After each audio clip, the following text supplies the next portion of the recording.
আমরা 5 জন আজ পর্যন্ত দেখুন শুয়ে পড়ে যাচ্ছে এই দুজন, মানে 5 জন যাচ্ছি। বলো আমরা কি ইউপি ঝাড়া বংশের ছেলে, আমরা জমিদার বংশের ছেলে, আমরা কেন এই হয় এসময় যাবো না? স্পেশাল ভাবে যাবে তাই তো? স্পেশাল ভাবে যাবো। তো বলো তুমি কি বলছো? ছেলে দেখতে হবে তো।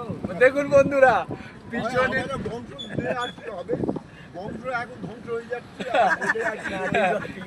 তো তো যাই হোক বন্ধুরা, আমরা এখন 14 জনের বসার জায়গায় আমরা 5 জন যাচ্ছি।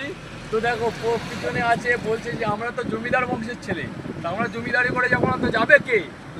তো জেঠু কে বললো, বলো কি বলছো?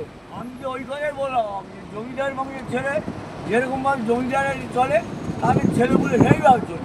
হ্যাঁ, আর সেইভাবে আমরা যাচ্ছি। দেখুন না, 14 জনের জায়গায় আমরা এই 5 জনেই যাচ্ছি।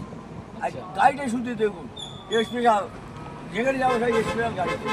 তো বন্ধুরা আমরা তো এখন চলে এসেছি, দেখা পাচ্ছেন এই পার্কিংয়েতে, রামবাগিচা পার্কিংয়ে আমরা প্রায় চলে এসেছি।